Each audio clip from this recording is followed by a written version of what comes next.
You're scrolling through your phone right now, probably thinking World War III would involve the usual suspects. Russia, China, maybe North Korea. The United States and NATO squaring off against authoritarian powers. That's the script everyone's prepared for, right? But here's what's absolutely wild. While you've been watching the obvious players, a handful of countries you'd never expect have been quietly, methodically preparing for a global conflict that would make the Cold War look like a neighborhood dispute. And I'm not talking about minor preparations. I'm talking full-scale military overhauls, secret alliances, and strategies so sophisticated they'd make Pentagon analysts lose sleep. The craziest part? These countries have been hiding in plain sight, and what they're planning could literally flip the entire balance of power on its head. So buckle up, because what I'm about to show you will completely change how you see the next global conflict. Let's start with the country that absolutely nobody saw coming. Sweden. Yeah, you heard that right. Sweet, neutral, IKEA-loving Sweden. For decades, this Nordic nation played the neutrality card like a pro, staying out of NATO, minding its own business. But something shifted. And when I say shifted, I mean they went from 0 to 100 so fast it made geopolitical analysts do a double take. After Russia's invasion of Ukraine, Sweden didn't just apply to NATO. They've been transforming their entire society into what military experts are calling a total defense state. And trust me, this isn't your grandpa's home guard situation. Here's where it gets insane. Sweden has reactivated military installations on Gotland, this strategic island in the Baltic Sea that's basically a massive aircraft carrier parked between Russia and the rest of Europe. They've deployed permanent military forces there, installed advanced radar systems, and created supply depots that could sustain operations for months. But that's just the tip of the iceberg. Sweden has reintroduced conscription for both men and women. They're training hundreds of thousands of civilians in guerrilla warfare tactics, teaching regular people how to operate in a wartime environment. Every Swedish citizen now receives a pamphlet called If Crisis or War Comes, that literally tells them how to prepare for armed conflict. This is a country of 10 million people, preparing their entire population for war. And the military buildup? Absolutely bonkers. Sweden's defense budget has skyrocketed. They're producing Gripen fighter jets that are specifically designed to operate from highway strips if their air bases get taken out. They've got submarine technology so advanced that in NATO exercises, Swedish subs have repeatedly sunk American aircraft carriers without being detected. The Swedish military has been practicing something called total defense, where literally every aspect of society, from healthcare to telecommunications to transportation, is structured to continue functioning during a full-scale invasion. They're building underground facilities, stockpiling fuel and medicine, and creating redundant communication networks. This isn't preparation for maybe something might happen. This is preparation for when something definitely happens. But wait, it gets crazier. Let's talk about Singapore. This tiny island nation, smaller than New York City, has built one of the most technologically advanced militaries on the planet, and most people have no clue. Singapore understood something decades ago that other countries are just figuring out now. In a future global conflict, it's not about how big your army is. It's about how smart your army is, and Singapore's army is scary smart. Check this out. Singapore has mandatory military service, meaning every able-bodied male goes through intensive military training. But here's the twist. They don't just train them and send them home. Singapore maintains a reserve force of hundreds of thousands of trained soldiers who can be mobilized in literally hours. These aren't weekend warriors. These are people who train regularly, maintain their skills, and stay combat ready. The entire country can transform into a military fortress faster than you can order takeout. The technology they're deploying is straight out of science fiction. Singapore has invested billions in drone swarms, AI-powered defense systems, and autonomous weapons platforms. They've got a military that can operate with a level of coordination and precision that makes other countries jealous. Their Air Force operates F-35 stealth fighters and F-15 Eagles. Their Navy has submarines and stealth frigates equipped with cutting-edge missile systems. For a country you could drive across in an hour, their military punch is absolutely disproportionate to their size. And the strategic positioning? Chef's kiss.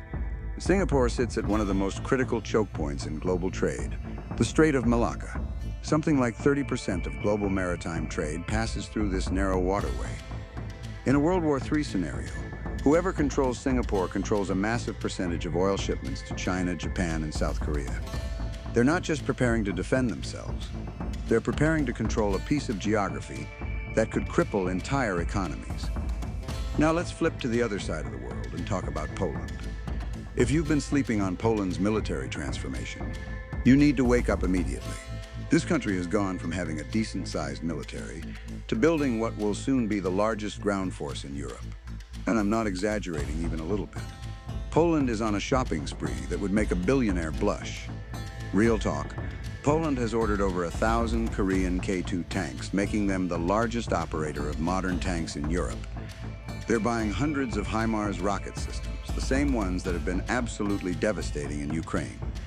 They're purchasing F-35 stealth fighters, Apache attack helicopters, and Patriot missile defense systems. The Polish defense budget has exploded to over 4% of GDP, which is nearly double NATO's target. They're building a military force specifically designed to stop a Russian invasion dead in its tracks, and they're not being subtle about it.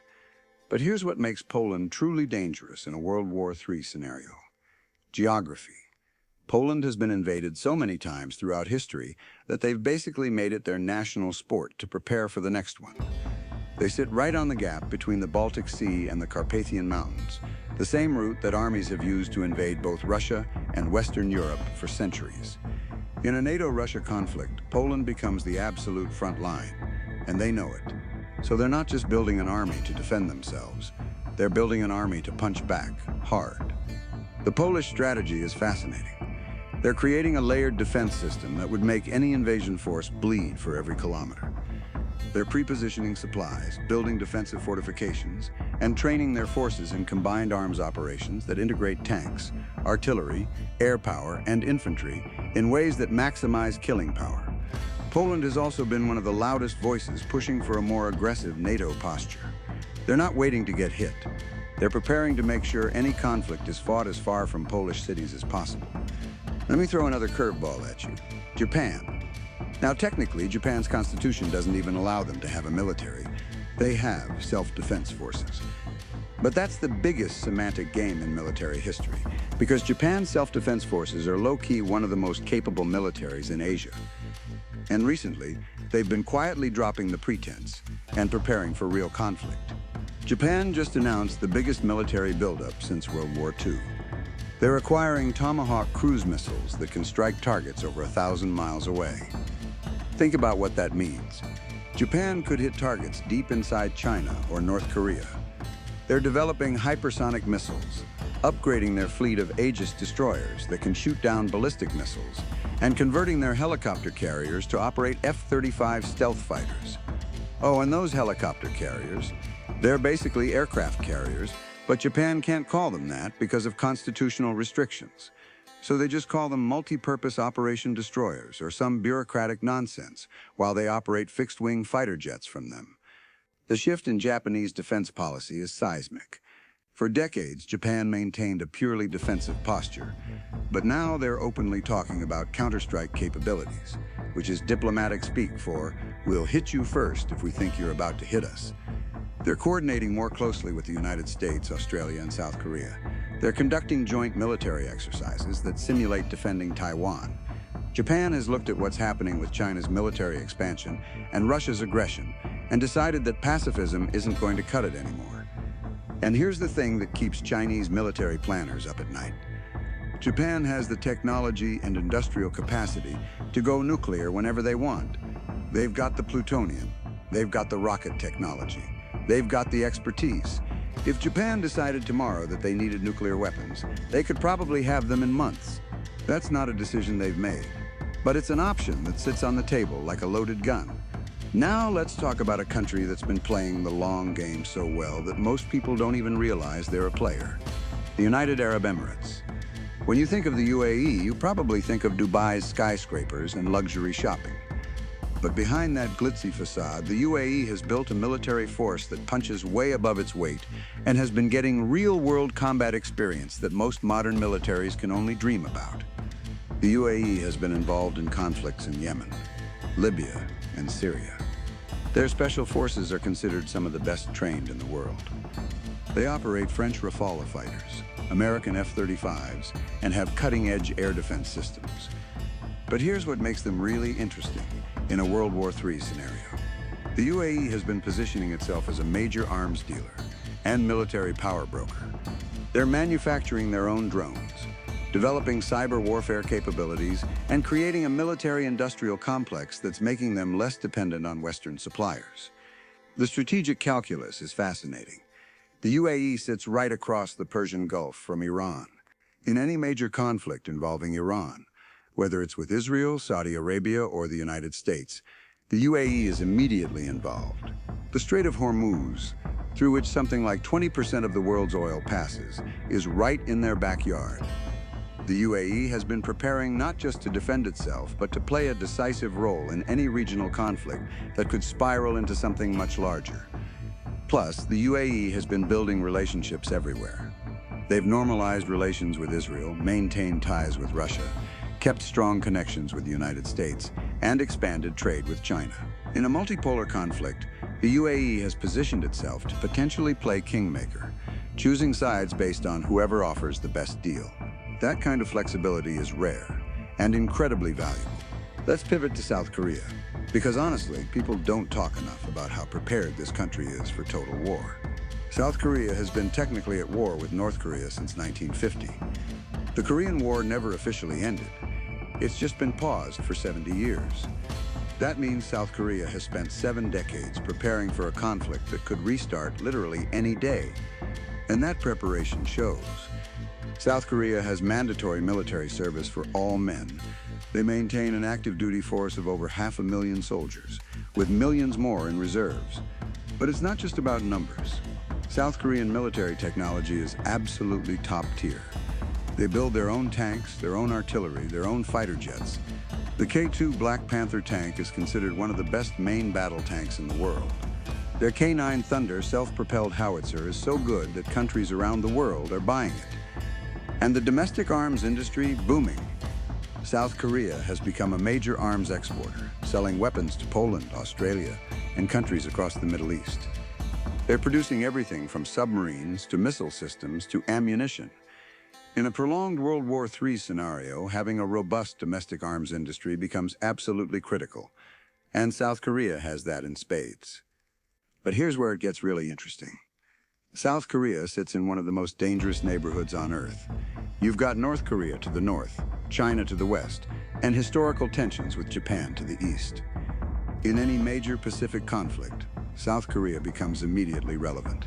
If China makes a move on Taiwan, if North Korea decides to go all in, if tensions between the United States and China boil over, South Korea is right there in the middle of it. And they've been preparing for exactly that scenario for their entire existence as a nation. The integration with American forces is seamless. There are tens of thousands of American troops stationed in South Korea. They conduct joint exercises constantly. The command structures are designed to work together from day one of a conflict. South Korea isn't preparing to fight alone. They're preparing to be the tip of the spear in any allied response to aggression in Northeast Asia. Now I need to talk about Australia, because what Australia has been doing is straight up wild. Australia is geographically isolated, sitting way down in the South Pacific, seemingly far from any major conflict zones. But Australia has looked at the rise of China, the potential for conflict in the Pacific, and decided that isolation is not protection. They've been building up their military in ways that are absolutely eye-opening. First off, Australia is acquiring nuclear-powered submarines through the AUKUS agreement with the United States and the United Kingdom.